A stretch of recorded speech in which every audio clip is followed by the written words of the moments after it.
Cobijo por una noche, de Robert Louis Stevenson. Eran los últimos días de noviembre del año 1456. Nevaba sobre París con rigurosa persistencia. A veces una racha de viento hacía que la nieve formara irregulares montones. Otra caía copo tras copo, formando una inmensa sábana que cubría la capital. Las pobres gentes desconocedoras de los fenómenos de la naturaleza se preguntaban con asombro cuál sería el motivo de tal suceso.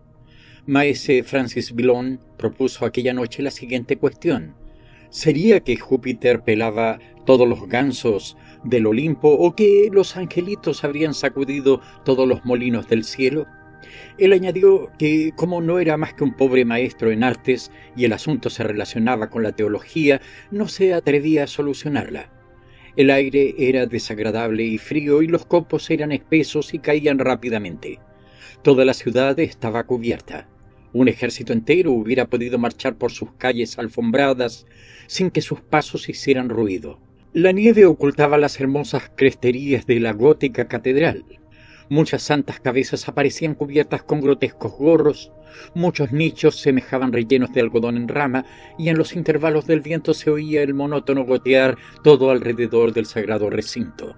El cementerio de San Juan había tenido su parte en el abundante reparto de nieve. Todas las losas estaban cubiertas del blanco ropaje. Caudillos de imponente estatura, armados de todas armas, y respetables burgueses miembros de algún parlamento, escondían igualmente sus estatuas, erguidas o yacentes en aquel blanco y frío plumaje. No había más luz que la debilísima proyectada por la lámpara del sagrario en la capilla. Eran las 10 de la noche cuando pasó la patrulla con sus linternas y alabardas, sin ver nada de extraño en el cementerio de San Juan. Pero junto al muro del cementerio había una pequeña casa y en ella todavía había alguien despierto en aquellos soñolientos barrios, y despierta con malas intenciones. Solo 2 indicios había de que estuviera habitada: el poco humo que salía de su chimenea y las huellas que se veían a la puerta de la casita. Pero dentro, detrás de las cerradas persianas, maese Francis Villon y algunos ladrones de la fonda, a la que él pertenecía, pasaban la velada bebiendo de la botella que antes sí tenían. En la vieja chimenea la lumbre producía un agradable calor. Ante ella resplandecía la rolliza figura de Nicolás, asiduo frecuentador de aquel garito, el cual se calentaba exponiendo al fuego sus gruesas y desnudas piernas. Su maciza sombra cubría la mitad del cuarto y no dejaba pasar más que un pequeño rayo de luz por cada lado de su robusta persona. Su rostro presentaba todos los síntomas del bebedor profesional. Estaba cubierto con una red de venas congestionadas que le daban la apariencia de los distintos tonos de la remolacha, pero en este momento tenía una palidez amoratada, pues aunque tenía cerca el fuego, el frío hacía sufrir mucho, atenazándole las carnes. Allí permanecía el hombre quejándose y dividiendo en 2 la estancia con la majestuosa sombra de su robusta persona. A su derecha, Francis Villon y Guy Tabary se inclinaban sobre un trozo de pergamino. Villon componiendo una balada que se tenía que llamar Balada del Pescado Frito, y Tabary lanzando exclamaciones de admiración por encima de su hombro. El poeta era un hombrecillo moderno, flaco y pequeño, con las mejillas hundidas y el cabello negro y lacio. Llevaba sus 24 años con animada viveza. Los vicios le habían marcado alrededor de los párpados la violácea sombra de unas ojeras, y su falsa y diabólica sonrisa le había causado 2 arrugas prematuras en las comisuras de la boca. En la expresión de su rostro parecía que luchaban un lobo y un cerdo.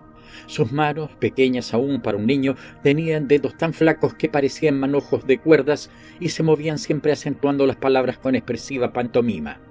En cuanto a Tabary, desde su estrecha frente hasta su boca grande y de gruesos labios, se extendía una imbecilidad admirativa que por lo menos era sincera. Se había hecho ladrón, lo mismo que hubiera podido hacerse el más decente de los burgueses por las imperiosas circunstancias que dirigen los designios humanos y que a veces y sobre todo, según los caracteres, excluyen casi el libre albedrío. Al otro lado de Nicolás, Montigny y Thévenin Pensete se enredaban en un juego de azar. El primero aún conservaba vestigios de buen nacimiento y elegancia y era la figura de un ángel caído. Tenía alto y esbelto porte y facciones morenas y aguileñas. Thevenin se encontraba en el mejor de los mundos. Había dado un buen golpe en el Faubourg Saint-Jacques y toda la noche le estaba ganando a Montigny. Así que una inexpresiva sonrisa dilataba su pálido rostro. Su calva resplandecía en medio de una corona de escasos rizos rojos y su pequeño aunque protuberante abdomen se agitaba con la satisfacción interior. —¿Pares o nones? —preguntó Thevenin. —Algunos prefieren comer con ceremonias —dijo el poeta—, aunque lo que coman sea pan y queso. —Oh, ayudadme a salir de aquí, Krigat.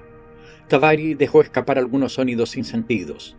—Perejil en un plato de oro —prosiguió el poeta. El viento era cada vez más frío. Hacía remolinos con la nieve y dejaba oír fúnebres lamentos en la chimenea. El frío se hacía más sensible a medida que la noche avanzaba. Villon, encogiendo los labios, imitaba el silbido del viento. Este era uno de los talentos del poeta, por cierto, muy detestado por Nicolás. —¿No lo oís como silba en la chimenea? —preguntaba el poeta. —Parece que todos los diablos están esta noche bailando por el aire. Bailad, queridos míos, no por eso estaréis más calientes. —Ved, Huinfi. ¡Qué magnífica racha! Parece que se lleva de la calle los árboles. Nicolás, ¿hará frío esta noche en el camino de Saint-Denis? Nicolás guiñó sus gordos ojos y pareció ahogarse con el bocado de Adán. Montfaucon, el cadalso público de París, estaba en el camino de Saint-Denis y la broma le había ido derecha al cuello. En cuanto a Tabary, a cada una de aquellas imitaciones al viento se reía inmoderadamente, añadiendo que nunca había oído imitación mejor hecha, y se agarraba la cintura con ambas manos. —Cállate, mal poeta —decía Francis—, y piensa en consonantes para pescados. —¿Pares o nones? —preguntó tenazmente Montigny. —Con todo mi corazón —se apresuró a contestar Thevenin. —¿La botella ya está vacía? —preguntó Nicolás.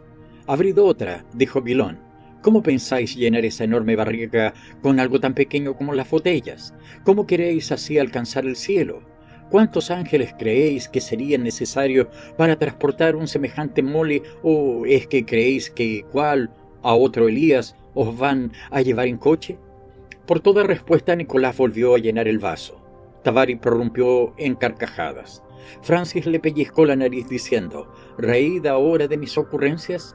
—Es que tienen tanta —objetó Tabary. Villon le hizo una mueca repitiendo: —Buscad consonante a pescado. Y añadió bajando la voz: —Mirad a Montigny. Los tres dirigieron sus miradas al jugador. No parecía contento con su suerte. Tenía la boca un poco torcida, las narices dilatadas como si le faltara aire que respirar. Según el vulgar dicho, tenía al perro negro a la espalda y su pecho en delante se diría que sentía la carga. —Parece como si le fuera a dar de cuchilladas —dijo Tabary abriendo sus redondos ojos. Nicolás se estremeció y separando la vista extendió sus manos al fuego. El estremecimiento fue a causa del frío, pues Nicolás no tenía exceso de sensibilidad moral. —Acercaos aquí —dijo Francis—, vamos a ver cómo suena lo que llevamos hecho de la balada. Y empezó a leerla en voz alta a Tabary, cuando a los pocos versos fueron interrumpidos por un grito ahogado que partió del grupo de jugadores. El motivo fue que la partida había terminado y en el momento en que Thevenin iba a proclamar su nueva victoria, saltó Montigny sobre él y le partió el corazón de una puñalada. Solo pudo lanzar un grito ahogado. Su cuerpo se estremeció 2 o 3 veces con las últimas convulsiones. Abrió y cerró las manos y su cabeza cayó hacia atrás con los ojos enormemente abiertos. El alma de Thevenin, pensete, voló a la presencia de aquel que la había creado. Cada cual se puso de pie, pero el asunto estaba concluido. Los 4 hombres vivos se miraron con rostros alterados. El muerto con sus abiertos ojos miraba sin ver de una manera horrible. —Oh, Dios mío —dijo Tabary poniéndose a rezar. Villon se rió de forma histérica, se adelantó e hizo un ridículo y profundo saludo a Thevenin. Volvió a reír más fuerte y por último tuvo que sentarse y continuó riendo como si todo su pequeño cuerpo fuera a romperse. Montigny fue el primero en calmarse. —Veamos qué llevaba encima —dijo, y acercándose al muerto con una destreza que revelaba su profesión, le quitó la bolsa, colocó su contenido en 4 montones y, guardándose uno, dijo a los demás: —Eso es para vosotros. Todos pasaremos por ello —exclamó el poeta en las convulsiones de su siniestra alegría—. Todos acabaremos como este que está delante, menos los que... Hizo una horrible mueca apretándose el cuello con una mano y sacando la lengua como una caricatura de un ahorcado. Después se metió en el bolsillo la cantidad que le correspondía y dio una patada en el suelo para restablecer la circulación.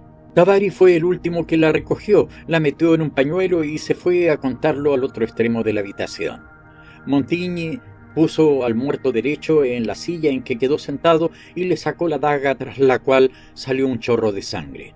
«Compañeros», dijo mientras limpiaba la hoja en el vaso de su víctima, «lo mejor sería marcharnos». «Comparto esa opinión», dijo el poeta con un hipo. «Dios maldiga esa cabezota. La siento adherida a mi garganta como una flema. ¿Qué derecho tiene un hombre a tener pelo rojo después de muerto?». Y arrojándose, echó un ovillo sobre una silla, se cubrió la cabeza con las manos. Montigny y Nicolás soltaron la carcajada y hasta Tabari sonrió. «Llora, niño», dijo Nicolás.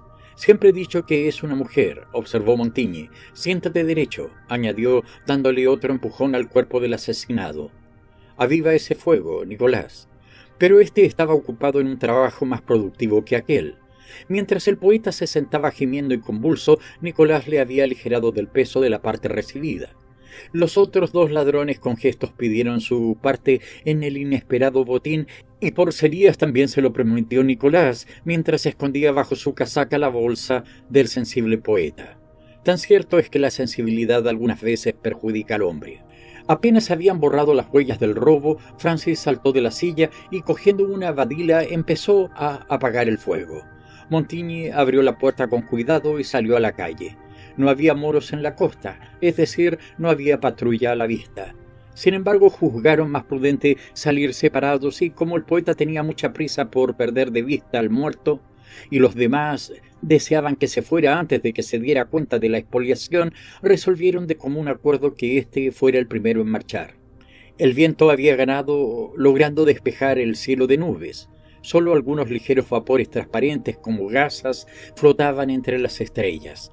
La temperatura era crudísima y por un efecto de óptica causado por el frío, los objetos a alguna distancia parecían muy distintos que a la luz del día. Reinaba un silencio profundo en la ciudad durmiente. Francis maldijo su suerte. ¿Por qué no seguiría nevando? Ahora, por donde quiera que fuese, iba dejando sus huellas sobre la nieve sin que las borrase nada. Por donde quiera que fuese, dejaba detrás de sí las huellas que le unían a la siniestra casita del cementerio de San Juan.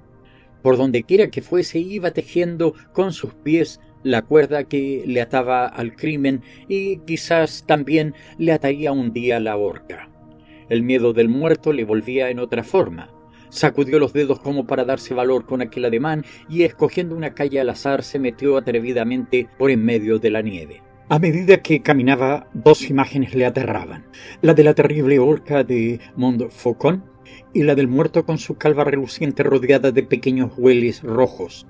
Ambos recuerdos le sobrecogían el corazón y maquinalmente apretó el paso como si la acción de andar más deprisa tuviese a distancia los pensamientos.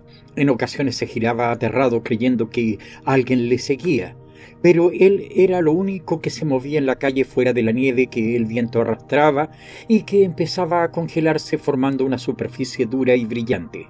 De repente vio a bastante distancia suya un bulto negro y dos linternas. El bulto se movía y las linternas avanzaban con él.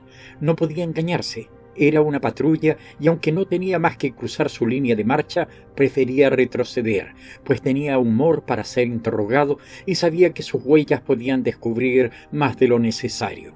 A su izquierda se alzaba un palacio de pequeñas torres góticas y un gran pórtico. Estaba casi ruinoso y recordaba que había estado mucho tiempo deshabitado. De un brinco se refugió bajo el pórtico. Estaba muy oscuro, sobre todo cuando los ojos se acostumbraron al brillo de la nieve. Así es que extendió los brazos y con mucha precaución continuó internándose en el pórtico delante del edificio. De pronto tropezó con un objeto que presentaba una indescriptible mezcla de resistencias dura y suave a la vez. Su corazón dio un salto dentro del pecho y retrocedió 2 pasos para que sus ojos, ya más acostumbrados a la oscuridad, pudieran ver la calidad del obstáculo. Entonces suspiró aliviado y sonriendo se convenció de que no era más que una mujer y de que estaba muerta. Se arrodilló a su lado para convencerse de este último punto. Estaba fría como el hielo y rígida como un palo. El viento hacía flotar unos lazos que llevaba en la cabeza y sus mejillas debían haber sido vivamente coloreadas con afeites aquella misma noche. Sus bolsillos estaban completamente limpios, pero Francis todavía encontró 2 monedas de escaso valor, de las llamadas blancas. Poco era, pero era algo, y el poeta sentía una enorme compasión hacia aquella infeliz que había muerto de frío sin haber tenido tiempo de gastar sus monedas. Esto le parecía a él un sarcasmo de la suerte, y dirigía su mirada de las monedas a la muerta, y de ésta otra vez a las monedas, moviendo su cabeza reprobando las injusticias de este mundo. Enrique V de Inglaterra muriendo en Vimennes después de haber conquistado Francia, y esta pobre ramera muriendo de frío en el pórtico de un palacio sin haber podido gastar sus monedas, le parecieron 2 crueles ejemplos de fatalidad. 2 blancas se gastan rápido, pero hubieran sido un bocado de algo agradable o un sorbo de algo caliente antes de entregar el alma al diablo y el cuerpo a los cuervos y a los gusanos. Él, por ejemplo, sentía mucho no poder disfrutar cuanto llevaba encima antes de que la luz se apagara y la linterna se rompiera. Estas ideas que pasaban por su mente le llevaron maquinalmente a buscar su bolsa. De pronto su corazón se paró, sintió escalofríos a lo largo de la columna vertebral y le pareció que en la nuca recibía un golpe de masa. Por un momento permaneció inmóvil, luego volvió a buscar con movimientos febriles hasta que se convenció de la pérdida y entonces sintió su cuerpo cubierto de sudor. Para los viciosos el dinero es la llave de sus placeres. Estos no tienen más límite que el que les presenta el primero. Para esta gente perder dinero es privarse de lo que para ellos constituye el único interés de la vida. Un vicioso con algún dinero es más feliz que un emperador de Roma, mientras le dura. Para esta clase de hombres perder dinero es privarse de sus placeres, es decir, es perderlo todo, es pasar del cielo al infierno, es pasar del todo a la nada en un instante. Y si para obtenerlo ha expuesto su pellejo, y si quizás mañana mismo puede ser ahorcado por esa misma bolsa tan difícilmente obtenida y tan estúpidamente perdida. Villon se maldijo a sí mismo y a todo lo existente. Arrojó las 2 blancas en medio de la nieve. Rugió de rabia y pateó con furia sin estremecerse al sentir que pisaba aquel pobre cadáver. Después empezó a desandar rápidamente su camino con intención de volver a la casucha del cementerio. Había perdido todo temor a la patrulla que ya había pasado hace rato y no tenía más preocupación que su perdida bolsa. Inútilmente miró a derecha e izquierda sobre la nieve. Estaba seguro de no haberla dejado caer en la calle. ¿La había dejado en la casa? Muchas ganas tenía de ir, pero le detenía la idea del siniestro habitante que en ella quedaba. Comprobó además que los esfuerzos que había hecho para apagar el fuego habían sido infructuosos y que la lumbre se reflejaba en las ventanas, y aumentó su terror pensando en las autoridades de París y en la terrible horca. Volvió al palacio del pórtico y se inclinó sobre la nieve para buscar las 2 monedas que había arrojado en su infantil acceso de cólera, pero solo pudo encontrar una. La otra sin duda había quedado sepultada en la nieve. Con una blanca en el bolsillo se desvanecía su proyectada orgía en alguna taberna conocida. Y no eran solo los placeres los que huían burlándose de él. Es que le esperaba una noche horrible de frío y necesidades no satisfechas en aquel tan siniestramente ocupado pórtico. El sudor se le había secado en el cuerpo, el viento había cesado, pero el frío aumentaba y él empezó a sentirse dominado por cierta rigidez y angustia en el corazón. ¿Qué es lo que podría hacer? Aunque ya era muy tarde e improbable el éxito, trataría de que su padre adoptivo, el capellán de San Benito, le admitiera en su casa. Allí se dirigió corriendo y llamó tímidamente. No contestaron. Volvió a llamar una y otra vez, animándose cada vez más. Por último, se oyeron en el interior pasos que se aproximaban. Se abrió una pequeña ventana enrejada dando paso a un rayo de luz amarillenta. «Poneos delante de la ventanilla», dijo desde dentro la voz del capellán. «No es nadie, soy yo», murmuró con timidez Francis. «Ah, ¿con qué? ¿Solo vos?», gritó el capellán, indignado por habérsele molestado a aquella hora, y le despidió con mal humor. «Tengo las manos lilas de frío», suplicaba Villon. «Mis pies están yertos, me duelen las narices cortadas por el aire y tengo frío hasta el corazón. Solo esta vez, padre mío, y delante de Dios os juro que no os volveré a molestar. Haber venido más temprano, dijo el cura fríamente. Los jóvenes necesitan una lección de vez en cuando. Cerró la ventanilla y se retiró resueltamente al interior de la casa. Villon estaba fuera de sí. Golpeó a la puerta con manos y pies, llamando al capellán con destempladas voces, pero sin éxito. «Maldito viejo avaro», gritó Villon. «Si algún día te pillo por mi cuenta, yo te enviaré al infierno en donde estarás como en tu propia casa». Se cerró una puerta en el interior de la casa y todo quedó en silencio. El poeta se pasó la mano por la boca lanzando un juramento. Después empezó a encontrar el lado cómico de la situación y se rió mirando al cielo cuyas brillantes estrellas parecían hacerle guiños. ¿Qué debía hacer? Aquello se iba pareciendo mucho a una noche en la calle entre el frío y la nieve. El recuerdo de la mujer muerta llenó de temor su corazón. Lo que le había ocurrido a ella en las primeras horas de la noche bien podría sucederle a él antes de llegar el día. A él, tan joven y con tantas facultades para divertirse desordenadamente. Empezó a compadecerse a sí mismo como si hubiera sido alguna otra persona y hasta compuso en su imaginación una viñeta para ilustrar la escena del encuentro del cadáver a la mañana siguiente. Se puso a calcular todas las circunstancias dando vueltas a la blanca entre sus dedos. Por desgracia estaba en malos términos con algunos antiguos amigos que quizás le hubieran ayudado a salir de tan crítica situación. Los había ridiculizado en sus versos, les había pegado y engañado, y a pesar de todo esto pensó que quizás entre ellos uno al menos se dejaría ablandar. Era una probabilidad, por lo menos valía la pena probar y allí se dirigió de inmediato. Dos incidentes que le sucedieron en el camino torcieron el giro de sus reflexiones. Tropezó con una patrulla y logró darle esquinazo. Esto le animó bastante porque vio que no se realizaban sus presentimientos de verse cogido y arrastrado sobre la nieve de las calles de París. El otro contratiempo le impresionó de diferente manera. Al doblar la esquina, se encontró justamente en el mismo lugar en que años antes había sido devorada por los lobos una pobre mujer y su hijo. Con un tiempo parecido, bien podría repetirse el hecho de que los lobos empujados por el hambre volvieran a entrar en París, y que en numerosas manadas recorrieran aquellas desiertas calles en busca de algún alimento. Se detuvo y miró a su alrededor con inquieto recelo.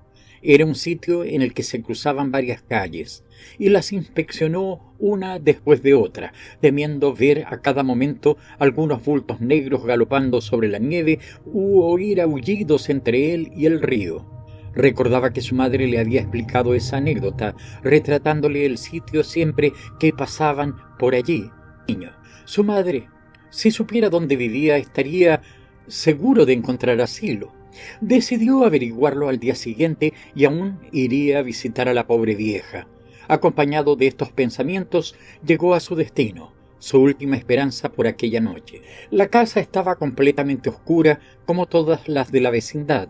Sin embargo, pronto oyó una puerta que se abría en el interior y una voz cautelosa que preguntaba quién estaba allí. El poeta dijo su nombre y esperó, no sin algún sobresalto, el resultado. Este no se hizo esperar. Se abrió una ventana y por ella arrojaron un cubo lleno de aguas sucias. El poeta, que ya estaba preparado para algo por el estilo, se había guarecido bajo el quicio de la puerta, pero no pudo evitar que las salpicaduras le mojasen.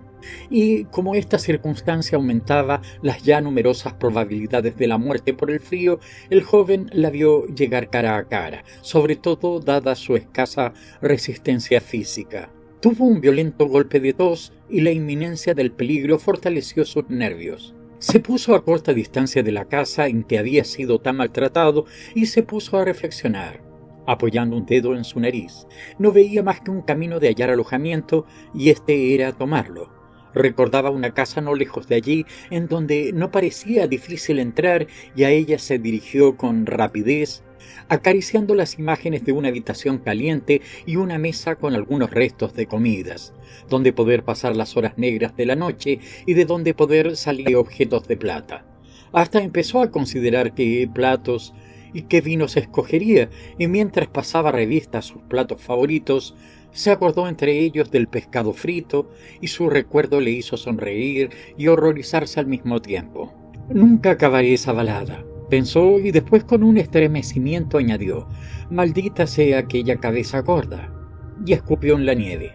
La casa en cuestión parecía oscura a primera vista, pero una inspección más minuciosa en busca del sitio más fácil para verificar el asalto le hizo descubrir un rayo de luz filtrándose por una ventana cubierta con una cortina. «Diablo», pensó, «gente despierta, algún estudiante o algún santo. El diablo cargue con ambos.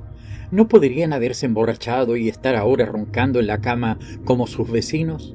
¿Para qué sirve pues el día si a la gente le da por estar despierta toda la noche? Al infierno con ellos», rechinó los dientes y después murmuró resueltamente: «Cada cual a su negocio. Ya que están despiertos, a ver si por esta vez puedo honradamente lograr una cena y un refugio y engañar al diablo». Se aproximó a la puerta con valentía y llamó con mano segura. En las otras 2 ocasiones había llamado con timidez y cierto temor de ser oído, pero ahora que acababa de desechar la idea de entrar con fractura, el llamar a una puerta le parecía la cosa más sencilla. El ruido de sus golpes resonó en toda la casa con fantásticas vibraciones, como si estuviera completamente vacía. Pero éste apenas se había extinguido cuando se oyeron unos pasos mesurados, el descorrer de 2 cerrojos, y una de las hojas de la puerta se abrió francamente, como si el miedo y aún la prudencia fueran desconocidos para los moradores de aquella casa. Un hombre alto, esbelto y musculoso, aunque un tanto encorvado, se presentó ante Villon. La cabeza era de líneas vigorosas pero finamente trazadas. Su nariz corta se unía a un par de pobladas cejas, los ojos y la boca estaban rodeados de finas arrugas y toda la faz tenía por base una espesa y limpia barba blanca. Visto este conjunto a la cambiante luz de una lámpara de mano, quizás pareciera más hermoso de lo que era en realidad, pero de todos modos era un noble viejo más honrado que inteligente, fuerte y sencillo y justo. «Tarde llamáis, hidalgo», dijo en tono resonante pero educado. Villon murmuró cuantas frases serviles se le ocurrieron. En esta circunstancia el mendigo se sobrepuso y el hombre de genio ocultó la cabeza lleno de vergüenza. «¿Tenéis frío?», preguntó el viejo. «¿Y hambre? Bueno, pasad adelante», y con un ademán lleno de nobleza le invitó a entrar. «Debe ser un gran señor», pensó Francis, mientras el desconocido dejaba la lámpara en el suelo para volver a correr los cerrojos. «Disculpadme si voy delante», dijo cuando esto estuvo hecho, y precedió al poeta subiendo las escaleras hasta entrar en una vasta habitación bien caldeada por un buen fuego que ardía en la chimenea e iluminada por una lámpara colgante. Los muebles eran escasos dadas sus dimensiones, algunos vasos de orfebrería en un estante, una armadura completa colocada entre las 2 ventanas y algunos infolios repartidos por la estancia. De las puertas colgaban tapices representando uno de ellos la crucifixión de Nuestro Señor y el otro una escena pastoril. Sobre la chimenea se ostentaba un escudo de armas. «Sentaos cómodamente», dijo el anciano, «y dispensadme si os dejo solo, pero yo lo estoy esta noche, y si habéis de comer, algo he de ir a buscar». Apenas había salido cuando Villon, saltando de su silla, se puso a examinarlo todo con la febril movilidad de un gato. Pesó los vasos preciosos, abrió los libros, investigó las armas y pasó sus dedos sobre la tela que revestía los muebles. Levantó las cortinas de las ventanas y vio que los cristales de ellas eran tallados y seguramente de gran valor. Después se detuvo en mitad del cuarto, abarcándolo todo con la vista como si quisiera imprimir en ella cada detalle de la habitación. 7 piezas de orfebrería, se dijo. Si hubiera habido 10, hubiera arriesgado el golpe. Noble casa y noble caballero, así me ayuden los santos. Y oyendo los pasos firmes del anciano en el pasillo, se apresuró a volver a sentarse, colocando sus húmedas piernas ante el fuego de la chimenea. Su desconocido protector traía un plato con carne en una mano y un jarro de vino en la otra. Colocó a ambos sobre la mesa. Hizo seña a Francis de que acercara su silla. Fue al estante y cogió 2 vasos, los llenó y tocando con uno de ellos el borde del otro. «A vuestra salud», dijo gravemente. «Por nuestro conocimiento», respondió con atrevimiento el poeta. «Si este hubiera sido un sencillo hombre del pueblo, se hubiera cortado por la cortesía del caballero. pero Villon estaba acostumbrado a actuar de bufón entre grandes señores y los juzgaba en general tan despreciables canallas como él mismo, así que se dedicó a satisfacer su voraz apetito mientras que el noble anciano le observaba con mirada curiosa. «Tenéis sangre en el hombro, joven», dijo. Montigny debía haber dejado caer su mano húmeda en ella. «No es mía», murmuró. «No lo he imaginado», dijo cortésmente el desconocido. «¿Acaso una pelea?» «Algo de eso», admitió Francis. «¿Algún compañero asesinado?», volvió a preguntar. «Oh, asesinado no», dijo el poeta cada vez más confuso. «Ha sido por casualidad y yo no he tenido parte de ello. Así me mate, Dios y miento», añadió fogosamente. «Un pillo menos, me atrevo a decir», observó el dueño de la casa. «Bien lo podéis decir», convino Francis aumentando su confianza.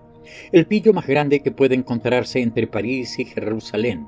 Cayó como un cordero, pero fue cosa terrible de ver. Supongo, caballero, que también habéis visto muertos en vuestros tiempos», añadió mirando a la armadura. «Muchos», contestó. «¿Cómo podéis figuraros? He sido soldado». Villon dejó por un momento el cubierto y mirando al anciano preguntó: «¿Habéis visto alguno calvo?» «Oh, sí, y con cabellos tan blancos como los míos. Creo que eso no me hubiera impresionado tanto. Este era rojo», y volvió a sentir el mismo estremecimiento y las ganas de reír que ahogó con un largo trago de vino. «No puedo menos de sentir un escalofrío cuando me acuerdo de él. Maldito sea. Además, el frío le hace a uno ver visiones, o las visiones le dan frío. No lo sé bien». «¿Tenéis dinero?», preguntó el viejo caballero. «Tengo una blanca», contestó el poeta, «que he cogido sobre el cadáver de una ramera que estaba muerta de frío en el pórtico de un palacio. Estaba muerta como César, la pobrecilla, más fría que una iglesia, y aún flotaban en sus cabellos los lazos con que se había adornado. Yo», dijo el noble anciano, «soy Enquerrando de la Fruillet, señor de Brisetout, bailio de Patatrac. ¿Quién y qué podéis ser vos?» Villon se alzó e hizo una reverenda apropiada a las circunstancias. «Mi nombre Francis Villon», dijo. «Soy un pobre maestro de arte de esta universidad. Tengo algún conocimiento del latín y muchos vicios. Sé hacer baladas, canciones y libelos, y me gusta mucho el vino. Nací casualmente y no es improbable que muera ahorcado. Puedo añadir que desde esta noche soy el más humilde de vuestros servidores y que tendré a mucha honra poderos servir en cualquier ocasión». «Nada de servidor», respondió el noble, «nada más que mi huésped por una noche». «Un huésped agradecido», añadió el joven, dedicando un mudo brindis a la salud de su mecenas. «Sois inteligente», observó el viejo, señalando a la frente. «Muy inteligente. Tenéis instrucción, sois bachiller y, sin embargo, habéis cogido una moneda sobre el cadáver de una mujer. ¿No es eso una especie de robo?» «Es una especie de robo», contestó el poeta, «muy practicado en las guerras, señor caballero». «Las guerras son los campos del honor», replicó altivamente el viejo soldado. «Allí un hombre juega su vida por su causa y lucha en nombre de Dios, de su rey y de su dama». «Pues digamos que he sido ladrón», admitió el poeta, «pero también he arriesgado la vida contra enemigos poderosos, por la ganancia, pero no por el honor». «¿Ganancia?», repitió Villon con sarcástica amargura. «El infeliz que tiene hambre coge su cena donde la encuentra. Lo mismo hace el soldado en campaña. Todas esas requisas que sufre el pueblo, ¿qué son? Si no son ganancias para el que se las lleva, son seguramente pérdida para el que las da. Los hombres de armas beben su vino sentados ante un buen fuego, mientras el pobre burgués se roe las uñas para proporcionarles vino y leña. He visto muchos ahorcados. De una vez sola vi 30. Oh, qué facha tan horrible hacían colgado de los árboles. Y al preguntar qué habían hecho, me respondieron que no habían conseguido reunir bastante dinero para satisfacer a los soldados. Esas son necesidades de la guerra que los villanos deben sufrir pacientemente. Es verdad que algunos capitanes exageran sus derechos. En todas las clases hay almas poco movidas por el amor al prójimo, y también es cierto que muchos siguen la carrera de las armas sin ser en el fondo más que bribones. Ya veis, dijo Francis, que no se puede separar al soldado del bribón. ¿Y qué es un ladrón más que un bribón aislado con menos campo de acción? Si yo robo un cordero sin siquiera molestar el sueño de sus dueños, que al notarlo gruñen un poco, pero no dejan de comer igual por ello, no causo gran perjuicio. Pero llegáis vos, precedido del glorioso batir de los tambores y sonar de los clarines, os lleváis todo el rebaño, y le dais una paliza mayúscula al aldeano. Yo no tengo trompetas ni tambores, soy Juan o Pedro, un miserable, un perro, que aún la horca es demasiado para mí. Pero preguntad al aldeano, a cuál aborrece más y a quién maldice durante sus noches sin sueño. Pues mirándonos a los dos, dijo el anciano, levantándose en toda su imponente estatura, yo soy anciano, pero robusto y honrado. Si mañana tuviera yo que abandonar mi casa, cientos de personas se enorgullecerían de acogerme en la suya. Muchas son las familias de aldeanos que, si yo manifestara deseos de estar solo, saldrían a la calle con sus hijos por complacerme, y a vos os encuentro vagando en una noche como esta, sin casa ni hogar, obligado a recoger miserables monedas sobre los cadáveres que halláis al paso. Yo no temo a nadie ni a nada. A vos he visto cambiar de color varias veces, por una sola palabra. Yo espero la voluntad de Dios tranquilamente en mi propia casa, y si el rey se sirve volverme a llamar, espero tranquilo la muerte en el campo de batalla. Vos esperáis temblando la horca, muerte deshonrosa, sin esperanza y sin honor. ¿No hay diferencia entre nosotros? Tanta como de esta luz a la luna, asintió Villon. Pero, ¿y si yo hubiera nacido el señor de Brisetouch y vos, el pobre estudiante Francis? ¿No sería la diferencia la misma? ¿No habría estado yo entonces calentándome las rodillas en este hermoso fuego, y vos robando las monedas sobre los cadáveres y tiritando de frío, perdido en medio de la nieve? Entonces, ¿no habría yo sido el soldado, y vos el ladrón? —¡Un ladrón! —gritó el viejo. —¿Yo un ladrón? Si comprendierais vuestras palabras, os arrepentiríais de ellas. Si vuestra señoría me hubiese hecho el honor de seguir mi argumento —dijo Francis, restregándose las manos con gesto de admirable cinismo—, os hago demasiado honor en tolerar vuestra presencia, dijo con severidad el caballero, y aprended a controlar vuestras palabras cuando habléis con hombres viejos y honrados, o encontraréis alguno, vive Dios, que os responda como merecéis. Y empezó a medir la estancia con sus pasos, tratando de dominar su enojo y antipatía. Villon subrepticiamente se volvió a llenar el vaso y, estirando las piernas, adoptó una postura más cómoda en la silla. Ahora se hallaba repleto y caliente y, habiendo podido apreciar el carácter de su huésped, le interesaba por lo mismo que era tan diferente del suyo. La noche, después de todo, se había pasado bastante bien y tenía el presentimiento que saldría sin dificultad a la mañana siguiente. —Decidme una cosa —preguntó el viejo deteniendo su paso—, ¿verdaderamente sois un ladrón? —Me acojo a los sagrados derechos de la hospitalidad —contestó Francis—. Sí, señor caballero, lo soy. —Tan joven —murmuró el anciano con cierta compasión—. Pues ni aún hubiera llegado a esta edad —dijo Francis enseñando sus dedos—. Estos 10 talentos han sido los padres que me han criado, educado y vestido. Aún podéis arrepentiros —dijo el noble. —Yo me arrepiento todos los días —respondió el poeta—. Pocos hay tan dispuestos al arrepentimiento como este desgraciado Francis. En cuanto a cambiar de profesión, antes han de cambiar las circunstancias, pues el hombre no puede dejar de comer aunque no sea más que por no dejar de arrepentirse. El cambio debe empezar en el corazón, dijo solemnemente el guerrero. Pero mi querido caballero, ¿creéis que yo robo por gusto? Contestó Francis. Odio el robo como todo lo que sea trabajo y peligro. Me castañetean los dientes solo con pensar en la horca. Pero tengo que comer, tengo que beber, y he de tener algunos placeres. ¡Qué diablos! El hombre es un animal sociable.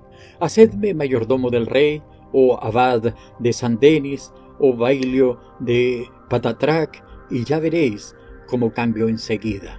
Pero mientras sea el pobre estudiante Francis, por fuerza he de seguir lo mismo. La gracia de Dios es todopoderosa. Sería un hereje si lo pusiera en duda, respondió el poeta. Ella os ha hecho bailio de patatrac y señor de Brisetot, y a mí no me ha dado más que un poco de ingenio bajo mi sombrero y estas 10 herramientas en las manos. ¿Puedo permitirme otro traguito? Muchas gracias. Tenéis unas excelentes viñas. El señor de Brisetot había reanudado su paseo con las manos a la espalda. Quizás atormentaba su vieja cabeza poco hecha a la meditación. Con aquel paralelo entre soldados y ladrones, quizás Francis le había interesado despertar en él una especie de involuntaria simpatía. Puede que se encontrara fatigado por un trabajo mental al que no estaba acostumbrado, pero ello es que hubiese querido encontrar argumentos con que hacer cambiar de vida a aquel joven y le repugnaba la idea de echarle así a la calle. Estas son cosas muy profundas, dijo, para mi rudo ingenio de soldado. Vuestra boca está llena de sutilezas y el diablo os ha dado más talento del necesario, pero el diablo es muy poca cosa ante la verdad de Dios, y basta una palabra de verdadero honor para desbaratar todas sus sutilezas como se desvanece la sombra ante un rayo de sol.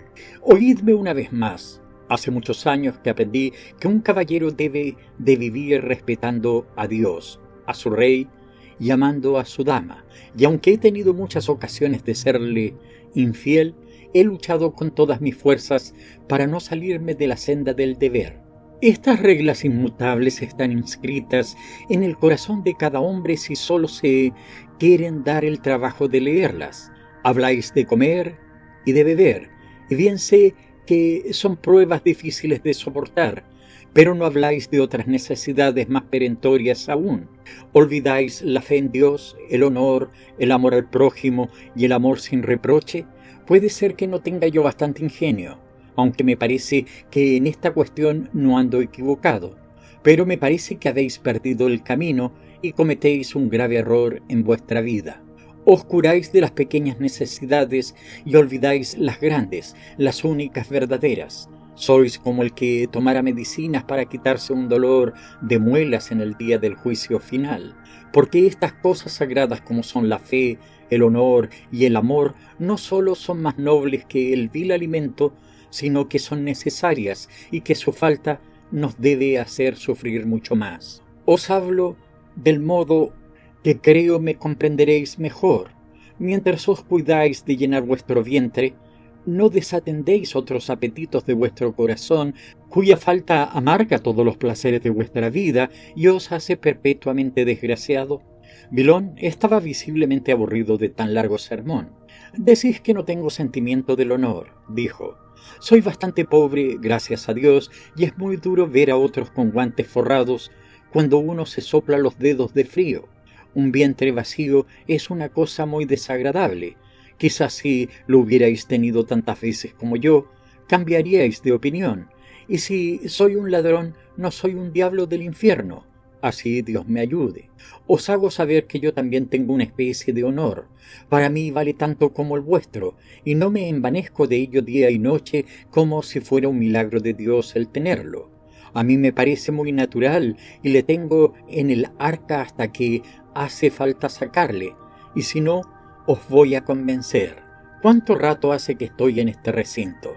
¿No me habéis dicho que estáis solo en la casa? Pues mirad esos objetos de oro y plata. Vos podéis ser fuerte aún, pero sois viejo, y estáis sin armas, mientras que yo tengo mi cuchillo.